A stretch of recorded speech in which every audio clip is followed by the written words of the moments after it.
viewing. Thanks for the likes. Thanks for the comments. Thanks for always viewing. Thank you, guys. Please don't get tired of listening to me. Go through this journey with me. Guys, this is my first brace after the storm. I'm so grateful to God. Thank God for the journey. Oh, it wasn't an easy one, but I thank God. Thank God for you. Thank you so much for the encouragement. Thank you for your support. God bless you. Guys, I'm going to continue with my story. So after the surgery, the doctor said, thank God I agreed for mastectomy. He said it would have been disastrous if I had opted for breast conservative surgery. So thank God I made that decision. So I spent 4 days at the hospital after the surgery. One of the nights, the line through which they fixed the cannula for my injections blocked. So the nurse called a doctor to fix another one. The doctors in my team were not available, so she called the doctor that was available at that moment. When he came, he saw the drain from the axilla and the surgery side. The surgery side was the left breast. So he asked if he could fix the if he can fix the cannula on my left hand. I said yes. They have been fixing the cannula from the side, the drip, everything has been from the right hand, but I didn't know the reason, so I asked him to take it from the left side. But thank God for the nurse. She insisted. She asked the doctor before he fixed it. So the doctor said no. When the doctor came the next day, he said I would have woken up with swollen arm. Guys, what happened was 4 lymph nodes was removed from my axilla. The underarm is called the axilla. The lymph nodes help the arm fight infection. So if the lymph nodes are removed and there is a scratch, the hand will have serious infection. So you have to guard the hand. You can't take injection, drips, or even blood transfusion from that affected hand. You have to be careful when cooking to avoid cut or burn. Avoid tight clothing that could constrict your arm. In case of blood pressure,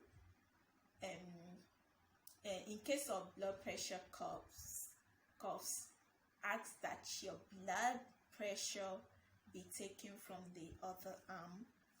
Keep your arm clean. Inspect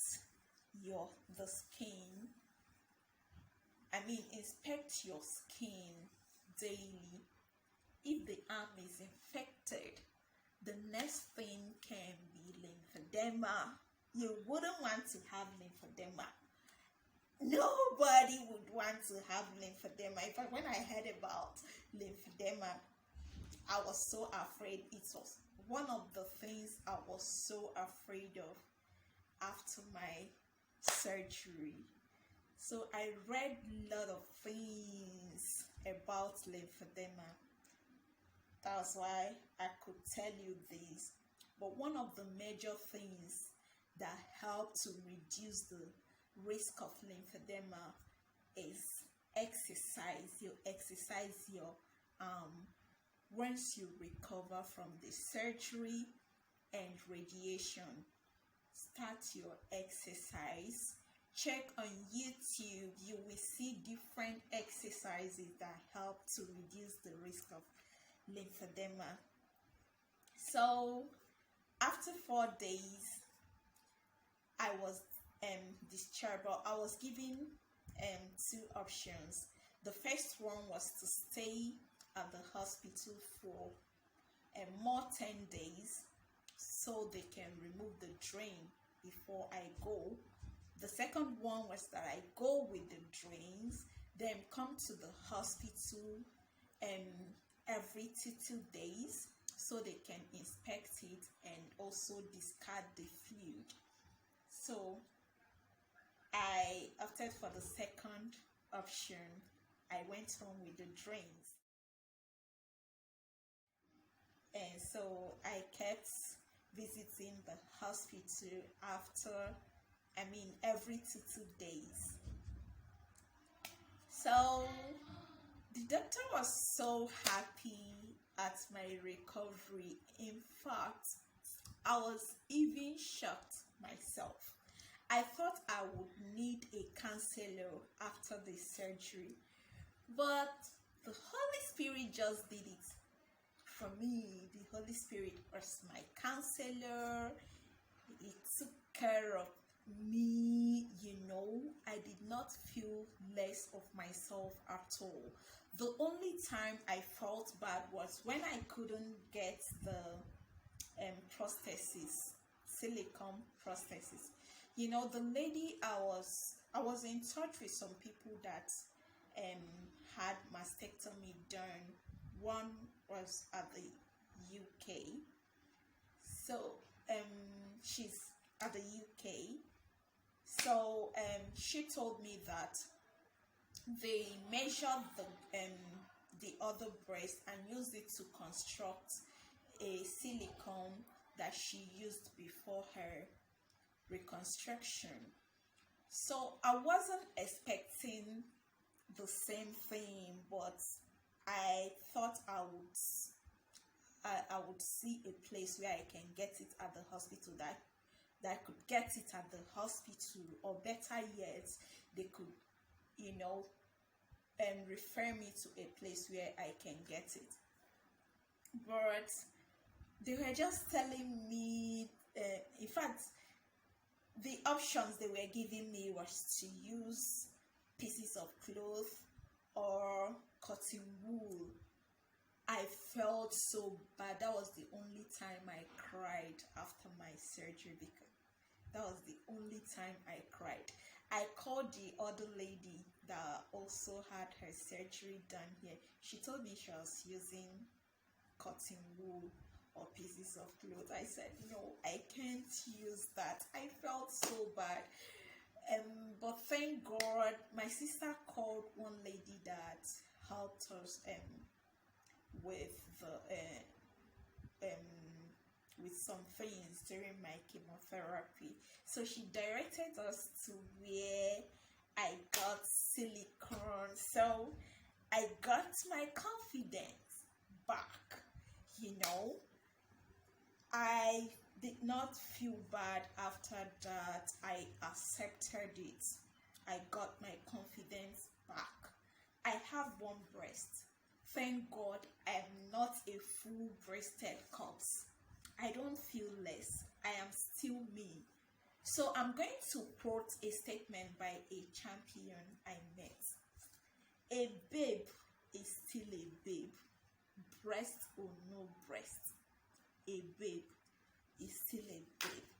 So I want to let you know that you have the most important, which is life.